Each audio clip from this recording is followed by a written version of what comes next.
Hello, and welcome to another episode of Get Your Fill Financial Independence and Long Life, where we explore ways to achieve those two goals. And we invite people on to help us who have really good information. And today I have really excited because Rafael Cortez is with us, and he is an organizational psychologist, which I don't know what that is. So I'm really pumped to talk to him about that. Rafael is a second generation entrepreneur from Yuma, Arizona. And that's awesome too, right? We talk a lot about like, is this nature or nurture? But so we're definitely going to talk about that. After Rafael became one of the youngest firefighters in Yuma County, he launched his first company at the age of 23. So already he's into career number 2, at least at 23. So don't feel bad if you're not there with him yet. He has maintained constant growth until he successfully sold the company in 2014. He is currently, like I said, an organizational psychologist and a real estate coach and investor. He holds ownership in multiple companies in various verticals, and he works with Wholesaling Inc. To use his investment knowledge and entrepreneurial spirit, which he has a lot of which he has a lot, and training as an organizational psychologist to help other people become successful real estate investors. Rafael, thank you so much for being with us today. Thank you for having me. It's an honor. So it sounds like you Yeah. basically came out of the cradle as an entrepreneur. Can you just talk a little bit about how you kind of got started? Yeah, I guess I was exposed to it very early on. My mom's a single mom, and she had this grocery shop. And this is Mexico, right? I come from a border town, which is Yuma, and I was born and raised in Yuma, Arizona, but we lived on the Mexico side for a while. And she had her grocery store down there, so it was kind of like a normal thing, right? You just, okay, what does mom do? Like, she has her store, she sells things out of her store. And this is when you say nurture or nature. I mean, to me, that was really, part of the Kind of nurture part, both. right? I was exposed to it. Yeah. And I think that has a lot to do with, with the type of mentality that we build up as we grow up, right? I mean, we have a certain psychology when we're born, and I mean, we can break it down into analyticals and drivers and all kinds of stuff. But at the end of the day, I think it's a mix of both that really, you know creates the individual behaviors. And to me, that wasn't it was a normal thing. Like, I never had a doubt growing up, like, no, I'm gonna figure something out. Even firefighting was kind of like, yeah, I got into it because it was in my town. It's a very small town. You became a cop, a correctional officer, or a firefighter, right? Or a If you criminal, were right? To put the Yeah, other or a people to work. criminal, yeah. If you were halfway decent, to be one of the first three.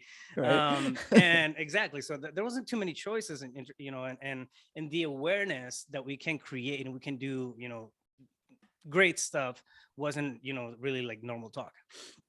So that, to me, jumping into the fire department was part of it. I met great people that kind of took me under their wing at that time. One of my captains, um he was very, like, an out of the box type of thinker. So he's the first person that I ever saw just looking at stocks, and then looking at, oh no, I got to find other ways of making money, and then planning for retirement and doing this, this thing and that. Yeah. And to me, that was it's crazy talk. Like, what do you mean? Like, you're getting a check? You're getting paid every couple of weeks. Like, what else do you need? Yeah. But it's that lack of perspective, right? That often can come with the place that we're growing in. When you break out of that box, though, like, that's really where magic happens. Yeah, exactly. Putting your money to work instead of Yeah. yourself to work, right? Yeah. Yeah. Yeah. I try, once I got a taste for it, I mean, I became a horrible employee. Like, I wouldn't be able to. Yeah, it's the opinionated, type of employee. Like, oh no, I have What are you I doing have it things to that say. way? What's it Yeah, about? I don't agree with this. I mean, it's not your business, bro.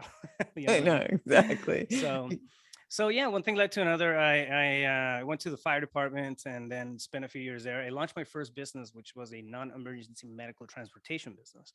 I got inspired because of the fire department. So we would do general transports, and what that is, it's a wheelchair and a stretcher patient transport.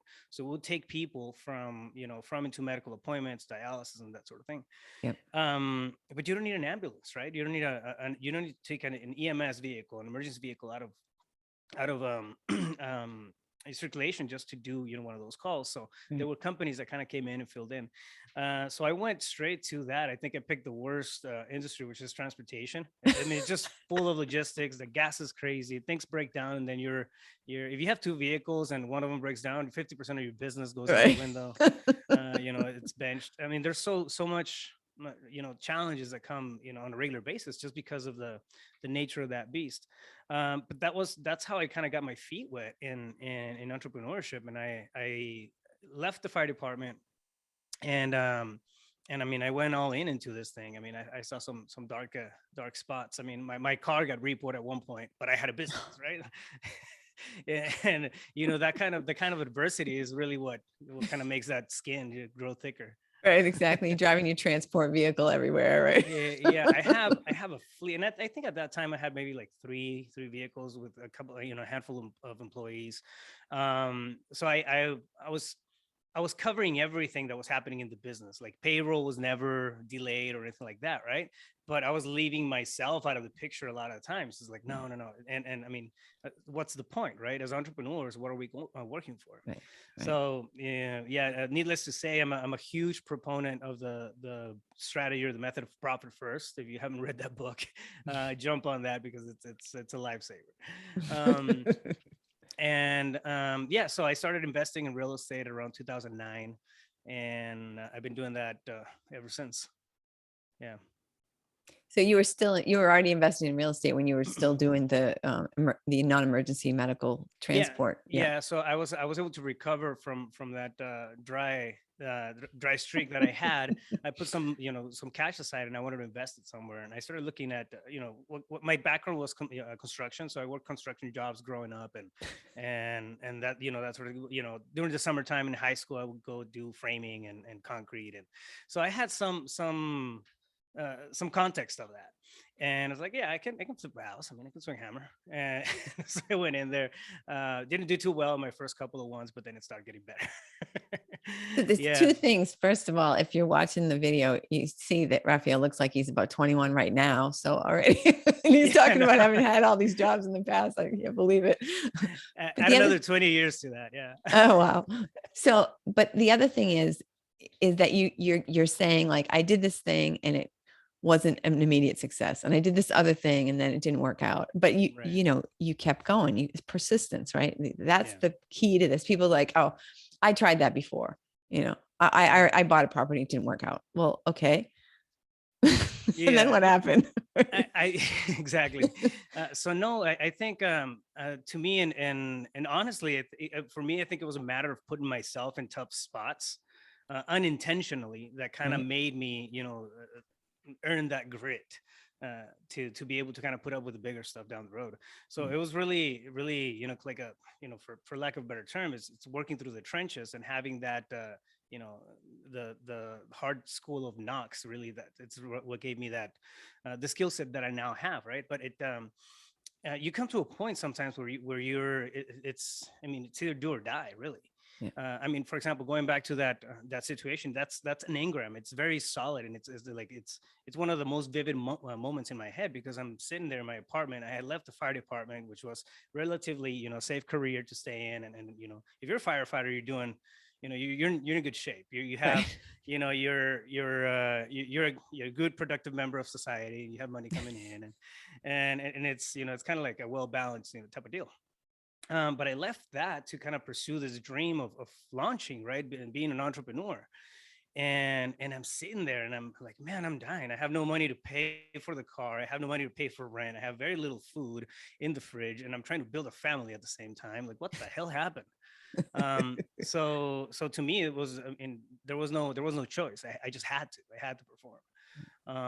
And I mean, I see that as a blessing in disguise. Didn't feel like it at the time, right?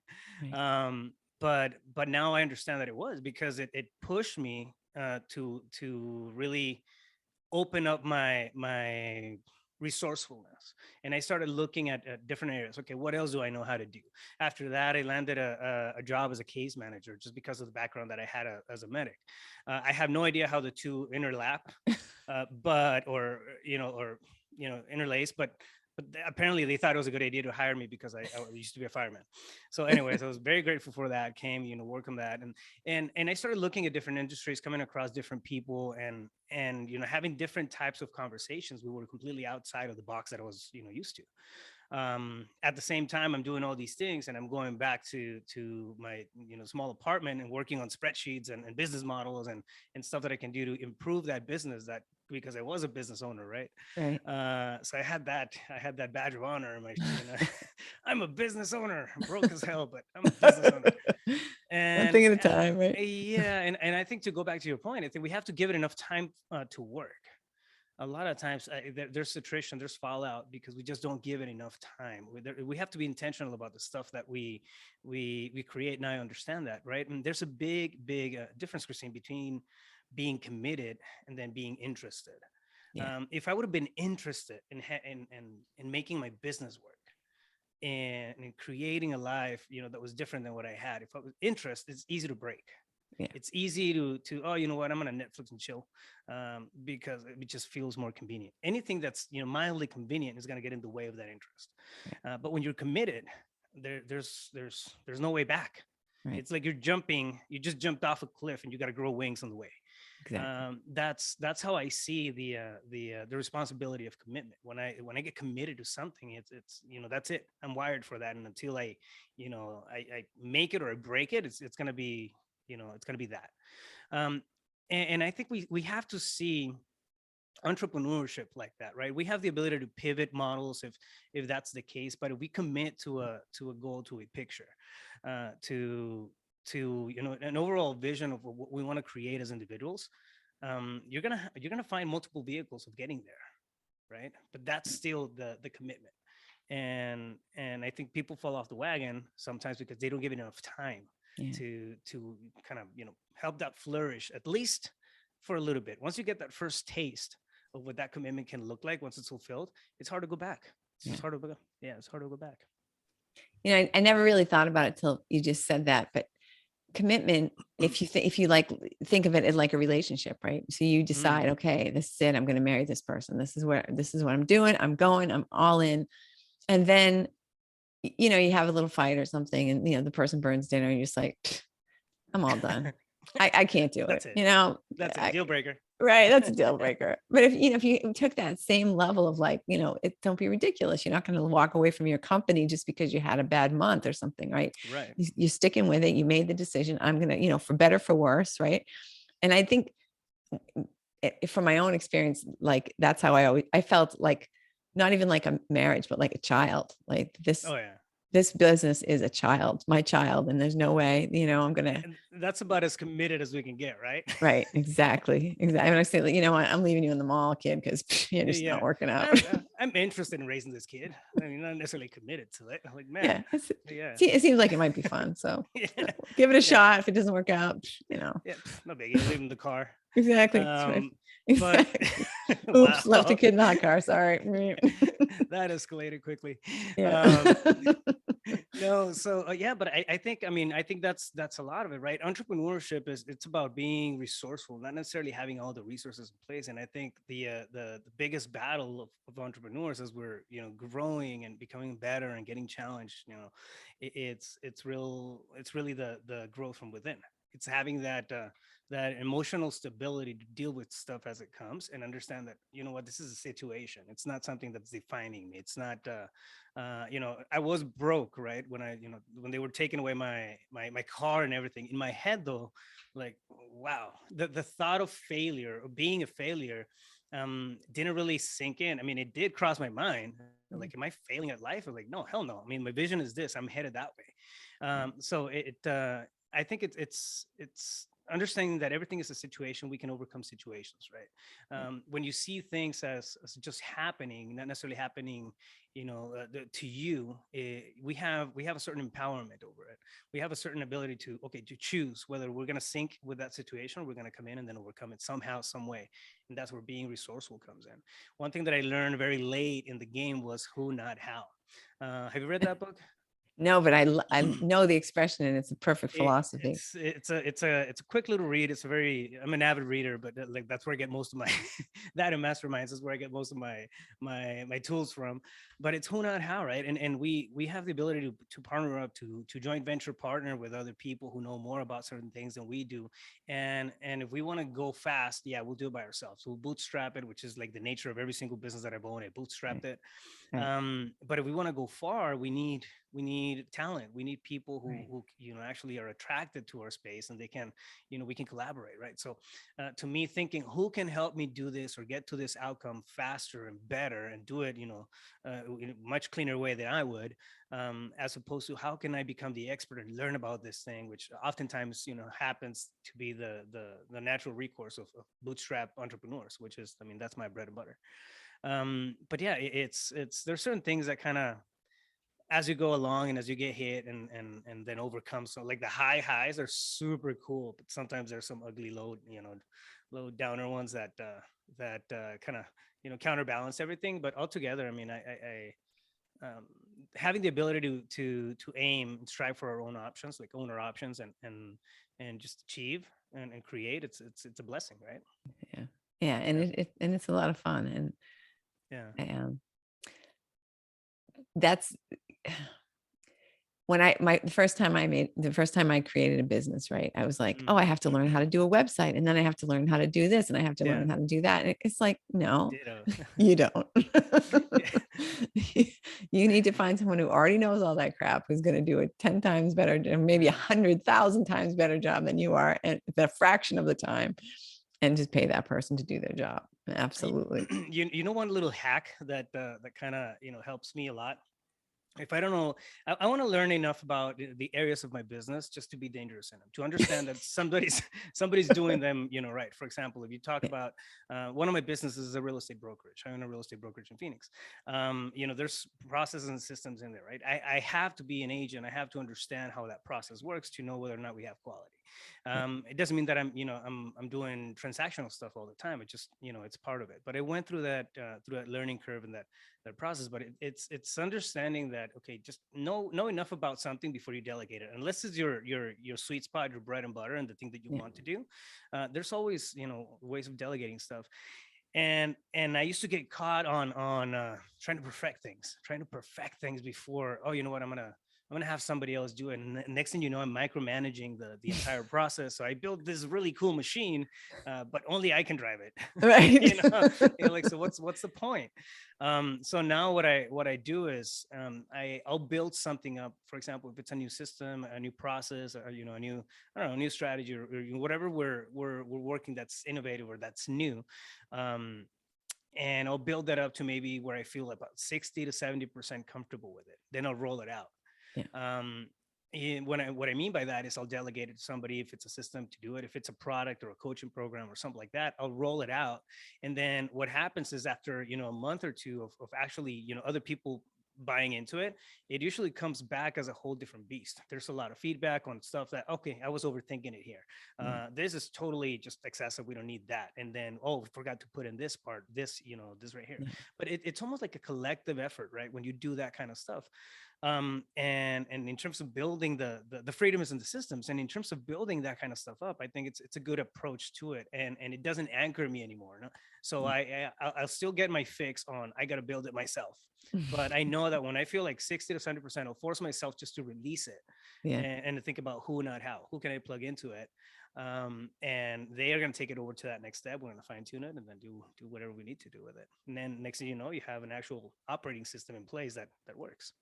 Yeah, Yeah. absolutely. No, that's smart, because you're right. You think this is it. This is perfect. But then when you get it out into the market, they're like, oh, it's okay, but it would be much better if it did this. Like, damn, if I wouldn't have spent those 3 months doing this thing, I could have got this Exactly. feedback a long time ago and incorporate it much more easily.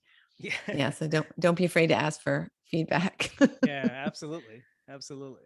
Yeah. I found that when I wrote my book, I thought I had it perfect. And I just said, oh, maybe I'll just give it to my friend who's, basically an editor, and Yeah. just have him take a look at it. And he sent it back with like 115 corrections. I'm like, or changes. I'm like, okay, well, I should have done this at the Well, beginning. And then, well, I you mean, just don't get it. exactly. Exactly. You just didn't see my vision. Yeah, you don't see my vision. Right. I've said that a few times. So Rafael, you just talked about mastermind. So tell us about, you said before we went on the air, you were talking that you just come back this morning late last night from a mastermind. Can you just talk a little bit about that process and about your experience with Um, what kind of role like masterminding plays in your life and what it all is and stuff? well, the role is huge, really. I mean, and it's a matter of perspective. Again, we it's easy for us to get, especially we're again bootstrapping and doing everything ourselves. It's easy to get, in that little mental box, right? To us, it may feel huge, but it's only being fed by the same information. It's only being fed by by the stuff that it's us in that Yeah. box. Yeah. It's not until we actually tap into other people's talents that different perspectives or ideas or come across, or opportunities. I mean, there's so much opportunity out there with uh, collaboration. And and masterminds have, over the last few years, I think, in terms of business and progress, leaps and bounds. I mean, for my personal Yeah. career, but it's been in great part due to different masterminds that I tap into. And a mastermind, what it is, it's a group of people who share a similar interest. For example, we have a mastermind that's a real estate mastermind.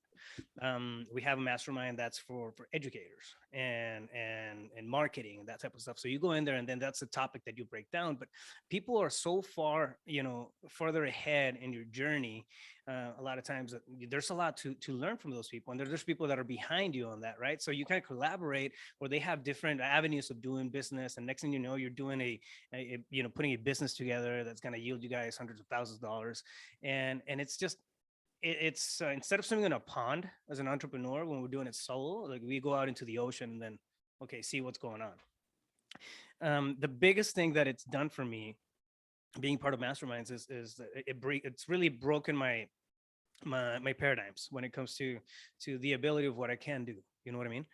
Okay, what am I capable of? Like, no, I see people who are crushing it, just absolutely crushing it, and living the dream. Yeah, but that's them. Like, I don't know how they're doing it. And then you go to a mastermind and you're talking to this guy who's just killing it, and he's sitting next to you, and then you start exchanging ideas. Like, well, that's not that far off. Just got to do a couple of tweaks, and the self improves. The vision gets, oftentimes bigger, and I think more importantly, the impact that we can have as entrepreneurs, like, just gets this exponential effect, because it trickles over. I just taught we had a mastermind. So I got back from one mastermind last night, and it's not like I spend every day at masterminds, right?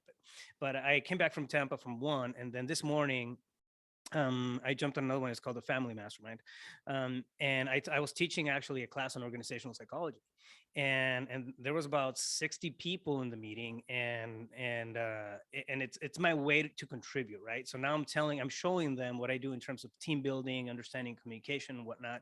People there reaching back out with, hey, you know what? I have this thing that we can do in marketing. Will we collaborate on this? Um, and it's almost like, getting to, instead of riding one, the best analogy that I can think of right now is you're riding on a train, right? As an entrepreneur, you're riding on your own train, but then when you hit a mastermind or a group of collective individuals that are in the same space that you're in, it's like you get to the train station, you have a bunch of them, all at the same time. But that's how like, the biggest opportunities have come about, for me. And really, like, the biggest shifts in terms of personal belief, what I feel, what I know, what I understand now that I can do. A lot of it was just kind of limited, one from limited thoughts and beliefs and stories that we create as we're growing up, and that's what we're exposed to, right? Right. Breaking out of those shells can be somewhat difficult when you put yourself in a space that doesn't give two craps about limitations. It's different. It challenges you, it pushes you, and you find that, okay, ability to shine, it becomes like a real resource. So Absolutely. Yeah. And personally, I'm a member actually of 5 different masterminds in different areas as well. And oh, I there you go. so often, you're sort of talking about something, and or you're not, maybe you're just listening to somebody else talk about something, and all of a sudden you just have this, like, like Yeah. like you say, a paradigm shift, where all of a sudden you're looking at everything a completely different way, and you're like, oh my God, and it just opens a door. It's just like magic. Yeah. Yeah, it's just like, oh my God, oh, I never thought of that. Wow, why did I, and you realize you'd had this limiting belief that you just weren't even aware of. You Yeah. thought it was the truth, and it actually turned out just to be this weird random thing, that you'd picked Yeah. up It's a somewhere, and story. It's a this story. exactly that you decided to latch onto, and you're like, wait a minute, what do Yeah. you mean? Yeah, I love that. I mean, they're so great. If you're listening and you're not in any kind of a mastermind, like, go find some people who, if you can, like, people who are better than you, people who are more successful Oh, than you, or at least, I mean, you want to be able to add some value as well, but you don't want to be like the star of the show, right? Embrace inadequacy. Exactly. If I feel like I'm in a room where like, what the hell am I doing in this room? I don't belong here. It's just, and because I feel inadequate, like Yeah, that's a room that I want to spend the most, the most time in. Like that, there exactly. was a huge ego battle and going on, a few years back. Like, no, I don't need this. It's crazy. But that's because I was feeling inadequate. Once I understood what was happening and I embraced it, I was like, all right, cool. It's part of growth. And I mean, I'm Exactly. telling you, the benefits far outweigh the relationship with with my ego. Yeah, get over yourself and just Yeah, get in there and exactly. Get out of your own way. exactly. One thing that can be done. I mean, some masterminds out there can be expensive, but it doesn't mean that you can't partner up with other people around you, right? Right. We started actually one of the first ones I was ever part of. Me and one of my best friends, we started that mastermind. It was really just 5 dudes getting together for breakfast every 2 weeks at Mimi's Cafe, and we would have breakfast, and we thought we were going to talk about real estate and marketing and strategies and brokerages, and because they're all in real estate space. Yeah. And then I think 2 weeks into it, one of us, one of the guys came in, and he was just, bent out of shape, and I'm like, what's going on? So we started getting personal, right? And I was like, are you okay? Is there anything I can do to help you out, man? And then, oh, you know what? Somebody else said, I read this book about, that particular thing. Anyways, like the conversation evolved. I mean, 3 weeks, 4 weeks into it, we were just crying over the table, just spilling our guts out. And then it became like this really cool support group where okay, now we have that vulnerability. We talk about personal issues, we talk about business issues. We're 5 dudes sitting on a table and really, leveraging each other's, for example, emotional intelligence or points of view or perspectives. And it's crazy, but that happened about 6 years ago. We still meet every couple of weeks, and it's one of the best uses of my time. At this point we were just really, really good friends, and but that evolved from that space of being a mastermind, and we worked together, we made a lot of money together. It just, one of those things on collaborations. Actually, I'm doing one of the guys, his name is Justin Thorstad. He owns another brokerage, so you would think it's competing brokerages, right? Like, what are they doing on the same table? Right. We're doing a bit on every Monday. We call it mindset Mondays, but he's a mindset coach now, and I have my organizational psychology practice, so we kind of mix in, get together every Monday, and we put that out there. But it's really cool stuff that happens that wasn't even the radar, 5 years ago, thanks Yeah. to the mastermind. So Yeah. it's an opportunity for evolution, I think, too. So Yeah. And it's yeah. interesting what you were saying. What you reminded me when you said that this person had read a book or whatever. One of my mentors, that's really how she was in debt. She was in a terrible situation, and she just happened to find Think and Grow Rich and started reading it. And it said, Oh yeah. find a mastermind. So she just went to found 10 friends. And now it's, I think 45 years later, they're still meeting and they're all millionaires. And it's just like, It, yeah, it's it's the magic it's and the power of, exactly. right. Yeah. At 45 years, she gave it enough time to work. Right. Yeah. No, it's amazing. I mean, there's a lot of people who align with our thoughts, right? Who align with our values and our principles. There's people that you're going to be able to find. It doesn't matter what your industry is. It doesn't matter if you're looking for strategies or marketing, or you're looking for personal growth, or the achievement of the seventh chakra, so you can elevate and walk over water. Like, there's going to be people who align with that, right? Yeah. And it's important to have a space where you can verbalize what you're saying. How many times have you been talking to somebody and just as a sounding board? Because when you verbalize stuff, like, okay, cool, you yourself, you clarify, Right. right? Right. So And reinforced as well. yeah, absolutely. Yeah. So Absolutely. you've talked about it a couple times and I haven't jumped on it, but it's about time. Like, tell me, what is an organizational psychologist? Tell me how you do Oh, your magic. it's magic. We read minds. Um, yeah, no, it's so organizational psychology believe it or not, it's one of the recognized branches of psychology. People ask me, is that a real thing? Like, of course it is. Yeah, so you have to go through general psychology first, and then you pick an expertise. I picked organizational psychology because it's business. So it's basically people and businesses put together. So you're talking about, how human psychology affects, productivity and bottom line, results, and how to, almost like optimize a business environment, not necessarily just from the production standpoint, but from the human capital standpoint. How Mhm. are, people going about creating that, the culture? How are they collaborating with each other? Does it make sense the way the thing is kind of laid out? Believe it or not, Christine, but we're algorithms, right? Just like software, we come pre-wired with certain, behaviors and attitudes. You see it in kids when they're, 2 years old, like, oh, this kid's gonna be a punk, or oh, that kid's gonna, it's so sweet. I mean, it's pre-wiring. So we, out of the box, we come with something, and Yeah. then we have a classical conditioning, or, stories and experiences that, kind of start to get bolted onto that, to that set of behaviors, and then we become individuals. But it's understanding how that works and how that plays into your business, because strengths are different. For example, if you're hiring, one of the biggest, one of the big parts of that it helps in is in the hiring and staffing, right? Because you understand the natural tendencies and the strengths required for any specific, role. Case in point, if you have somebody, in my world, right, we do wholesaling, we do real estate negotiations and acquisitions and all kinds of stuff. So I got to have somebody in the acquisitions role.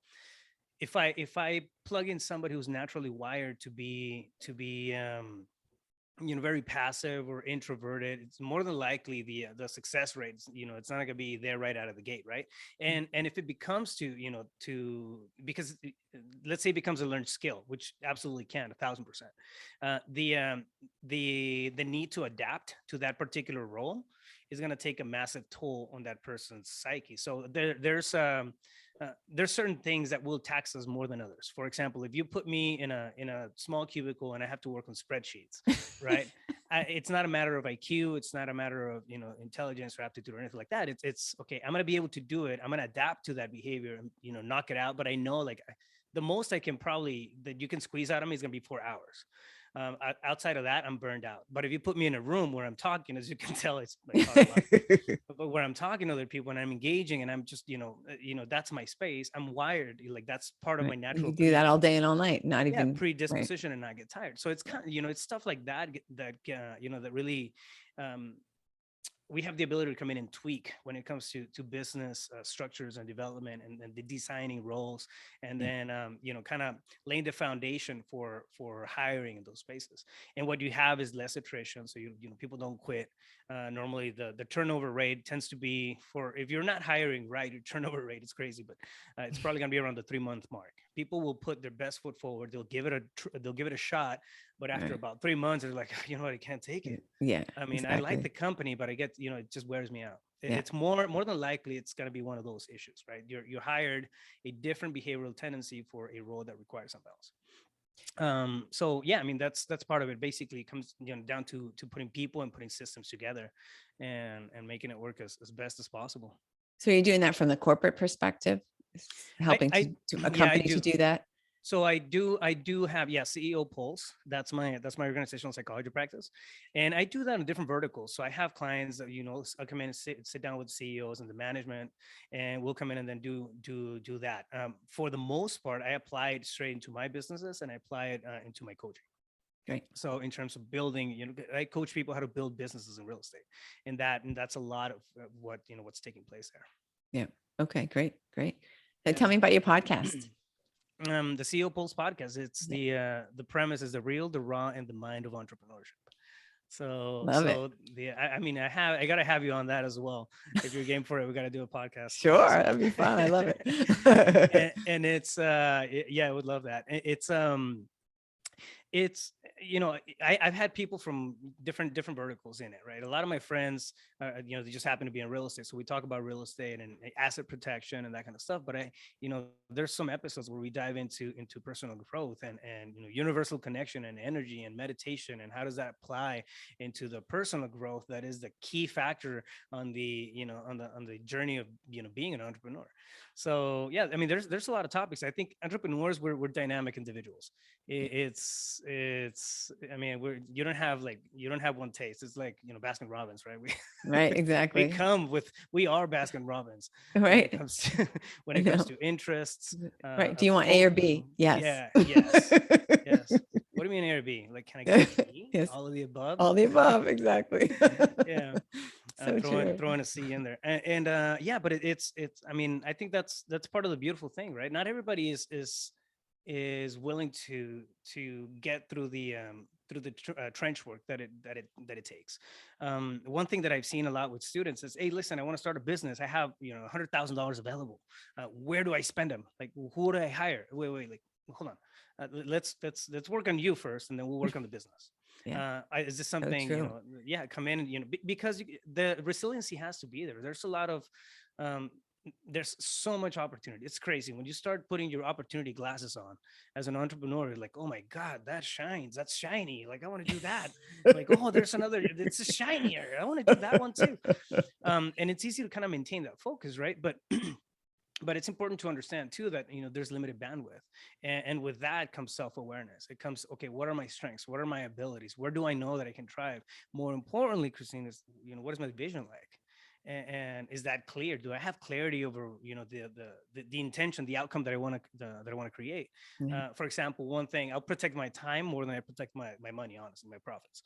And it's, if I see an opportunity but I know it's going to take a bunch of time, and like, you know what? I love it. It's super shiny. It's the best. But it doesn't line up with my truth, right? With Yeah. my Your overall vision that I priorities want. and stuff. Yeah, Yeah. exactly. Yeah. So it's, I mean, it's coming from spaces like that. And I think, just being aware and listening to conversations with people who are, just vastly more successful than we are, comes in, because I'm very, I'll speak for myself on that one. I'm sorry. you know, with No, people me who too. who are Absolutely. way more successful than I am. It's like, that's where it comes in. I'm enticed, to listen to these people, and what you find out, I mean, it's crazy. At the end of the day, like, it just, every conversation breaks your thought process Yeah. Yeah. Which is so good, in right? a It's good way. like when you're, Yeah. if you're working out, you have to damage that muscle in order to make it bigger and Yeah. stronger. And it's Yeah. sort of the same thing with the muscle of your brain. Yeah. Absolutely. Yeah. 1,000%. Yeah. So I can't believe, Rafael, we're like, our time has flown by so fast and we're already like, yeah, I'm like, oh my gosh, how is this possible? So, you know, first of all, I want to ask you, if you had to, if somebody came to you and said, oh, whatever, I want to be an entrepreneur and I just don't quite have the whatever, like, is there one quality or one action or something that you think people should develop or take or do? Or like, what kind of advice would you give somebody who is like sort of stuck and wants to get unstuck? It, the phrase is massive imperfect action. Massive imperfect action. I mean, I guarantee you, entrepreneurship is not a matter of IQ. It's not even, I don't think it's even a matter of skill set, because I mean, hell, I didn't know how to build a transportation business when I was 20 years old. Right. But it is about taking that step forward. It is about having a general direction of where we want to go, and not necessarily, you know, creating this perfect business plan in our heads before we take that first step. Mike Tyson said it best: everybody's got a plan until they get punched in the face. So, so, Love it. and it's so true. You go through this process, and I did that same thing for my business, for my transportation business. Ask me how I know, right? I'm like, I spent, I don't know, like 6 months working on the business plan and the financials, and where I was gonna have to like scrape the Analysis money paralysis, from. right? Yeah, and I was doing this and that because I wanted to understand the whole thing. But at the end of the day, like, all of that is theoretical.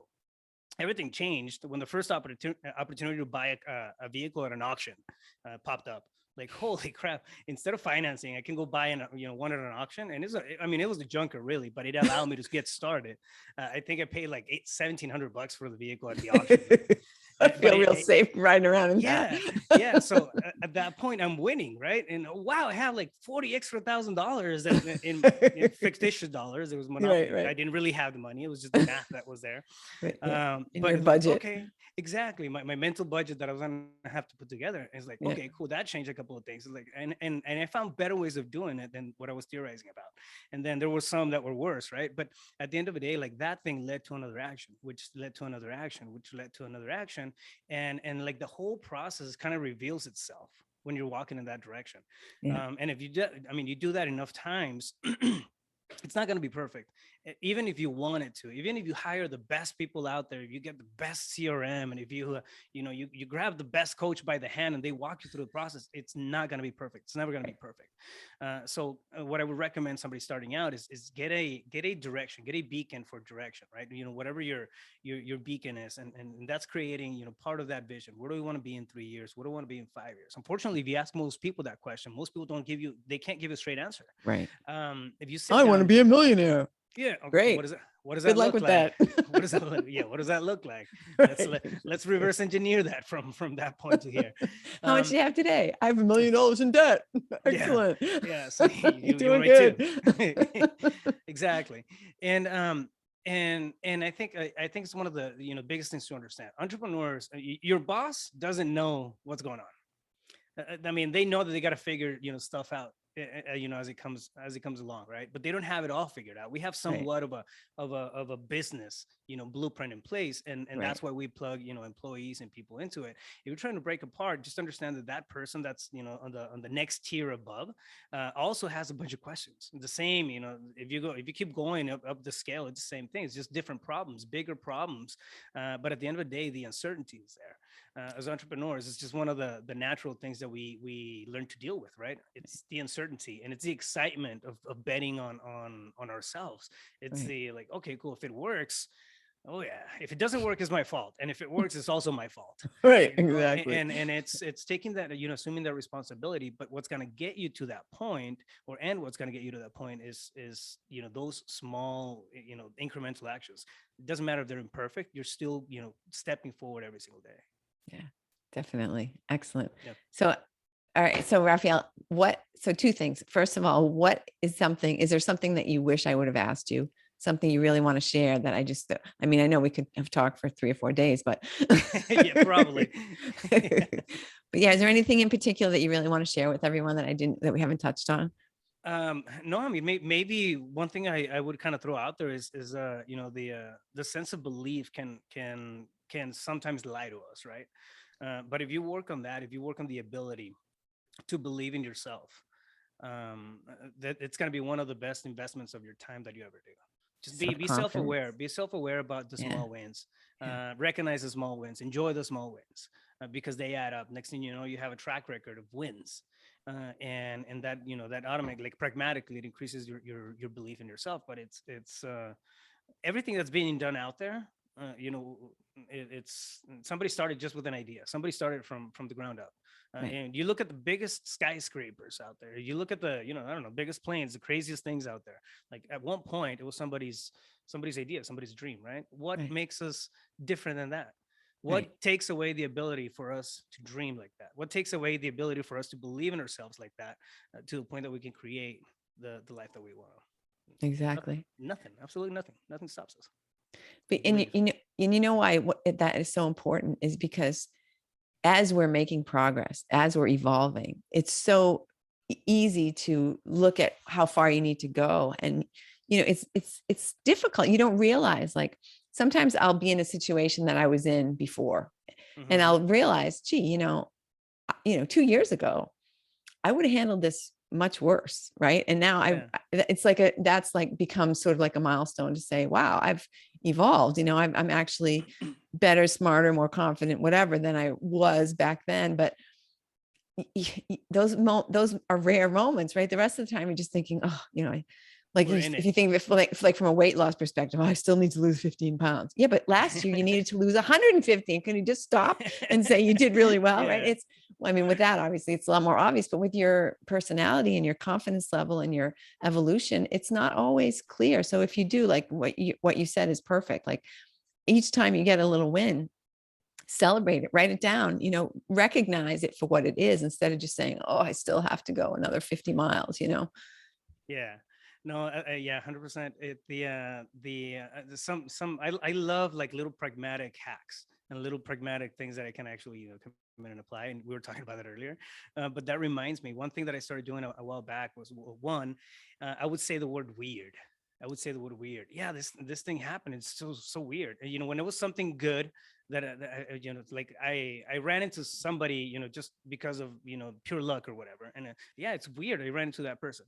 My coach said, yeah, well, why don't pump your brakes? Why don't you stop and saying weird? Stop saying weird and say beautiful.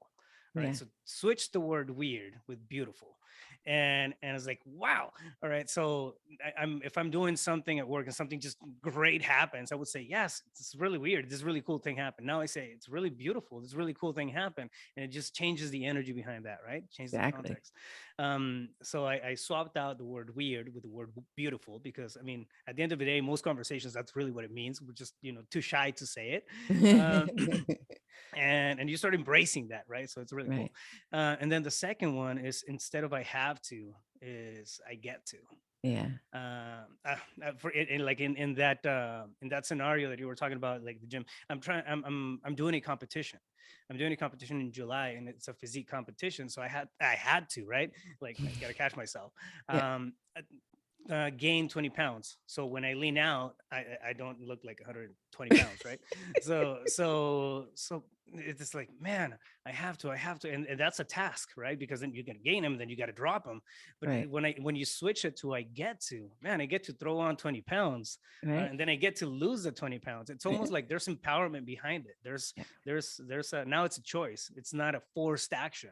It's like, I get to go this, I get to go out there and kill it. I get to, conquer the entrepreneurial world. I get to get under contract. I get to hire somebody to help me out, instead of, oh, I have to have, Yeah. there's empowerment behind it. Anytime we can shift anything to a space of empowerment, I think it's got to be a good positive shift. So Absolutely. That's fantastic advice. The power of language yeah, yeah, is not to be underestimated.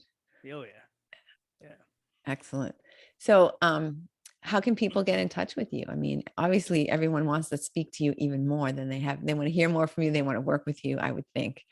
If they're not crazy, then they get to have an Well, opportunity to. if they're crazy, that's okay too. That's what psychology is for. But yeah, no, I'm pretty active on social media.